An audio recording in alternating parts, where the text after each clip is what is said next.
Thunder rolled across the now desolate battlefield. The sky above, a tainted shade of grey as the heavy clouds covered the field and tried in vain to wash the blood from the land. Corpses lay rotting in the soiled mud, twisted and disfigured. A toxic fog clings to the ruins of all that remains, and the air was thick with the scent of decay.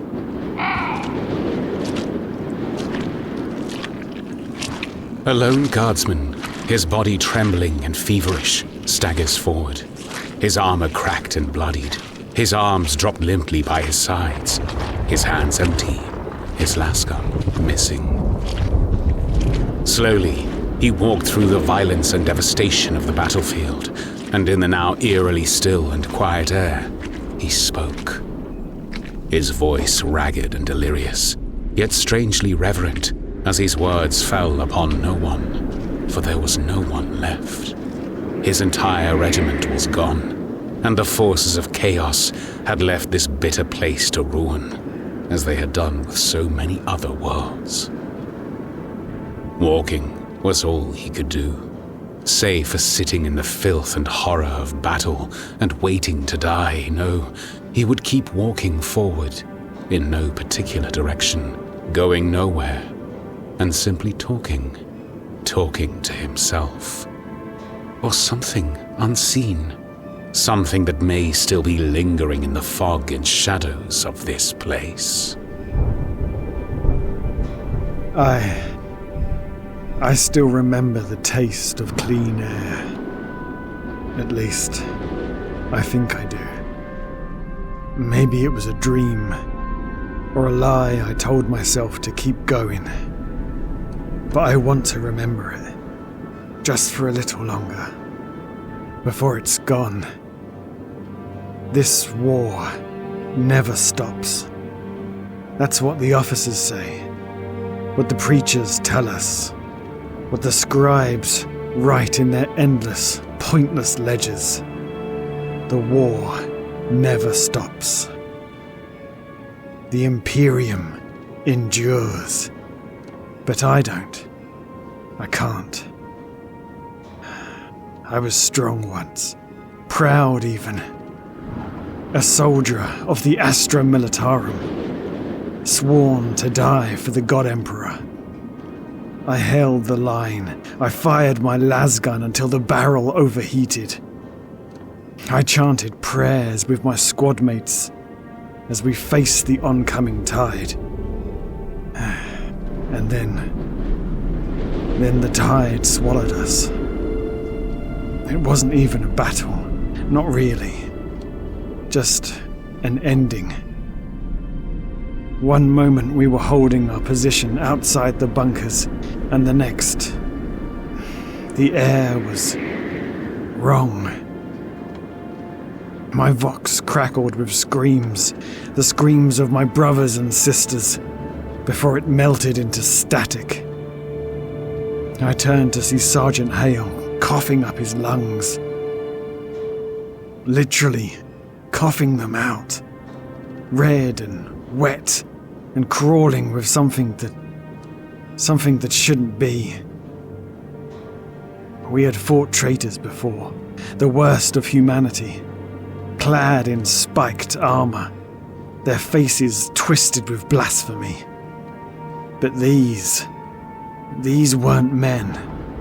They were things, shapes of bloated flesh, laughing as they burst open with each shot, spraying us with their filth.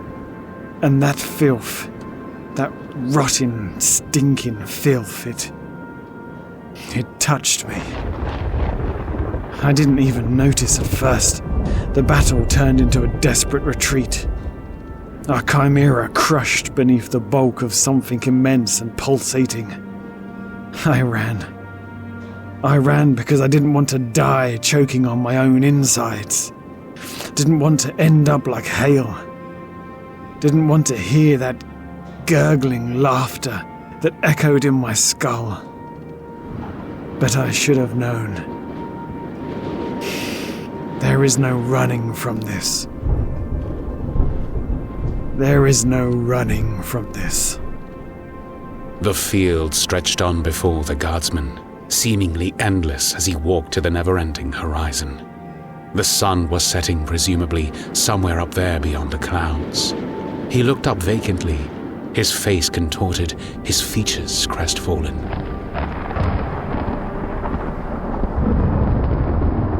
Another roll of thunder, this time closer, ripped his attention away from the clouds and back to the endless journey before him. His hands shake uncontrollably as he brings them to his face and stares at the sores spreading, the cracked flesh around his fingertips, the nails loose and blackened. I remember. Emperor, forgive me. I remember the first time I saw a corpse like this. When I was just a boy on Druska Prime. An old miner died of sump rot. His body swollen, his skin falling off. The priest told us to burn him, to cleanse the disease before it spread. But I am the disease now. This air tastes thick, like there's something cloying in it, something that should make me retch, but inside it feels warm, welcoming.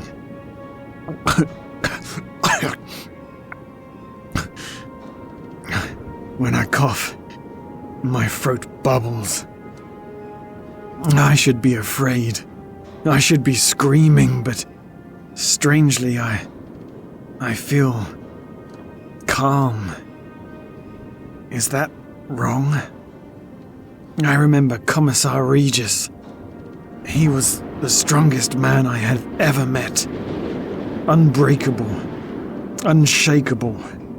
He killed 5 men in my regiment for cowardice. Shot them in the head, one by one, as an example. They had been sick, barely able to hold their weapons. But he said there was no room for weakness in the Emperor's army. He would have shot me too. Maybe he should have. Maybe he did, and this is all some terrible nightmare or path of reckoning. I can't feel my fingers anymore. The flesh has split. And I see something beneath, something crawling. My arm. It isn't mine anymore. It's bloated, slick with mucus, moving in ways it shouldn't. There are things beneath my skin. I can see them. I can feel them. Burrowing, stretching, clawing. And I should be horrified. But all I feel is relief. It doesn't hurt. Nothing hurts anymore. The fog around the solitary figure darkened as the daylight faded away, and in that darkness the shadows began to move. An illusion of light, a trickery of the eyes maybe, or something else entirely.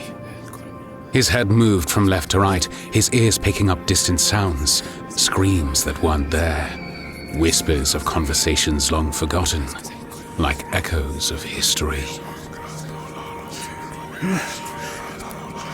The whispers started hours ago, or days. Time is strange. It drifts, melts, loses meaning. I should be starving, should be thirsty, but the hunger is different now. It isn't for food, it isn't even for water. It's for connection. The others are near. I can hear them. I can hear them. Not with my ears, but in the pulse of the air. In the wet, slushing sound of my own breath. They are waiting for me. Waiting to welcome me home.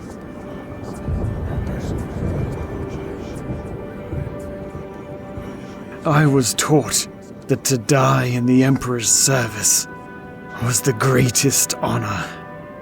That sacrifice was glory. That pain was purpose. But they never told us what lay beyond pain. If I close my eyes, I can see a garden.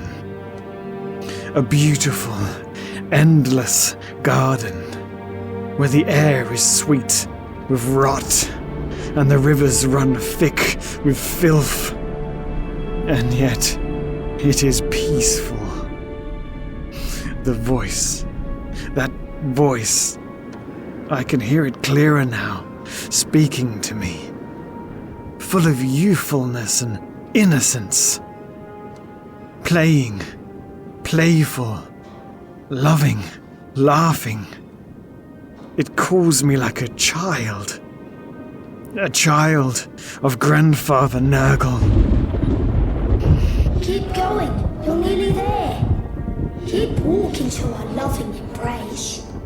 I am trying to answer, but my tongue is thick, heavy. It slaps against my teeth, swollen and useless.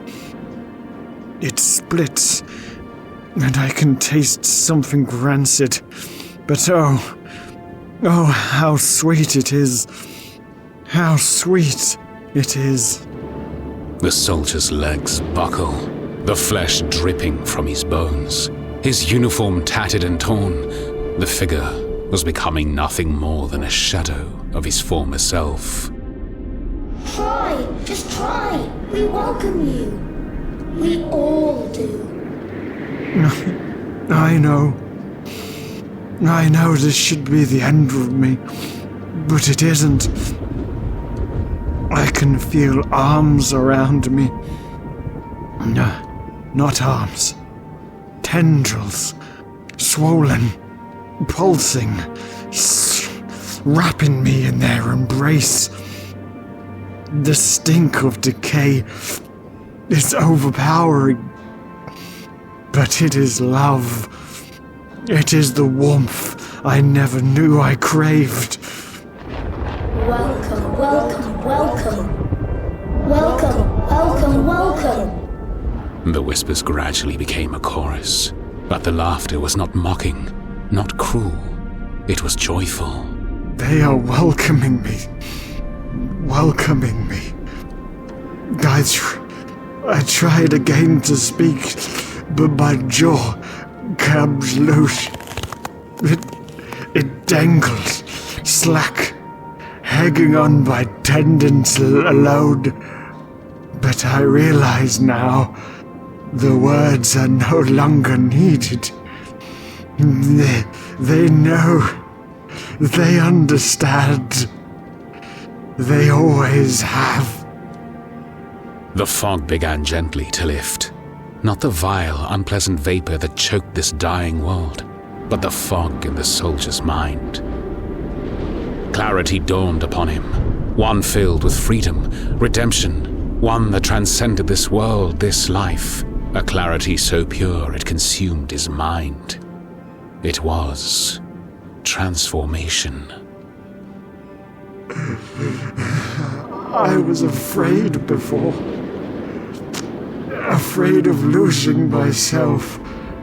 But I am not lost. I am found. The being that was once man began to rise, or at least what remained of him did. His flesh was not his own, but then again, it never was. It belongs to something greater now. His skin weakens and falls to ribbons, his eyes melt into pus-filled remnants. And yet, he can see more clearly than ever. I can see. I can see you now. The love of Grandfather Nurgle. The battles I have faced, the terror, the violence, these wars will never stop. But for the first time in my life, I have found peace. Peace. Peace.